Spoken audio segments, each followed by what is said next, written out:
Hey guys, welcome back to the Star Wars headquarters. This is Ryan, and if you're excited for Star Wars Battlefront 2 like me, well, one of the reasons could be because Battlefront 2 is going to have a lot more vehicles in it than the first game. And we've already spotted a lot of new iconic vehicles as seen in the trailer and various concept art, so we're going to go over all of the vehicles that we know of so far right now. So I'm going to go ahead and start off with the new vehicles that were not present in the first Battlefront game. I am very excited to see that the Armored Assault Tank, also known as the AAT, was spotted in this Theed concept art. The tank is badly damaged here in the shot, but I'm guessing that the tank is a playable vehicle, especially since tanks were confirmed in the description of the game over at Amazon.com. Seeing this tank really brings back memories of playing the original Battlefront, and we're also hoping that a friend can hop inside of the tank and help man the AAT's blasters and projectile weaponry. Just imagine the kind of carnage you could lay on your enemy with a friend's help. It would be epic. Another vehicle that we have not seen a lot of that was supposed to make an appearance in Star Wars Episode 7 The Force Awakens is the First Order Snowspeeder. This vehicle is technically called the Light Infantry Utility Vehicle, or LIUV, and is seen here in this Battlefront 2 concept art.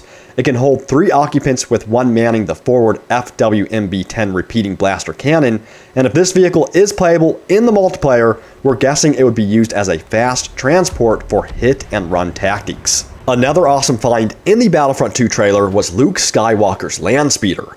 While it would most likely be used as a ground transport, we're hoping that you would still be able to fire your blasters while being a passenger.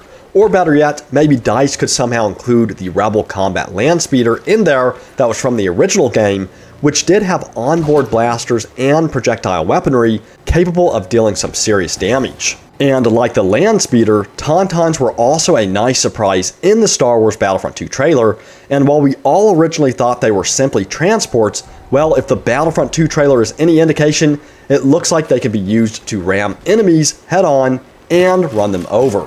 Let's just say tauntauns look like they've had a major upgrade since we last saw them. There were also a lot of transport ships spotted through the various concept art as well as the trailer.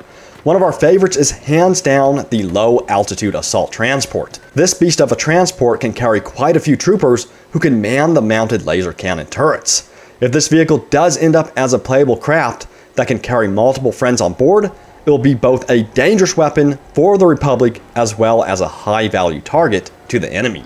Other transport ships seen include the C-9979 landing craft, the Resistance transport, Imperial shuttle, and the First Order atmospheric assault lander. We're not sure if these transport ships are all playable, but if they are, we're assuming they will be used in larger game modes. Let's just hope they are all playable because it will be a game changer for players like myself who love transporting troops across the map.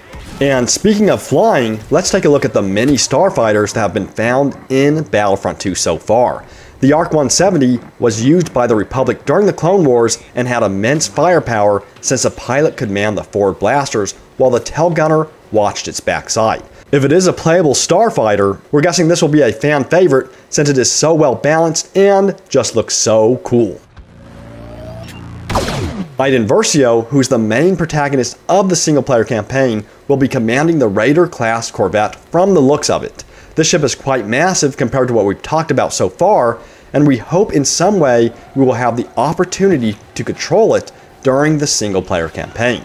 Will it be in multiplayer? That's a question. We're guessing probably not, but anything is possible. And if you're wondering about hero ships, well, it appears that Jango Fett's Slave 1 and Obi-Wan's Delta 7 may be new hero ships in the game, as seen from this concept art of Camino. These two powerful ships are iconic to the Clone Wars, but most importantly, could these ships be hinting at Jango Fett and Obi-Wan as playable heroes in the game? We also cannot forget that the new trilogy Millennium Falcon was spotted, and it will be interesting to see how it differs from the Falcon we've been playing with in the current Battlefront. Other spacecraft and vehicles we know of include the Y-Wing, A-Wing, as well as both original and new trilogy X-Wing and TIE Fighters. And we cannot forget about the AT-AT and AT-ST.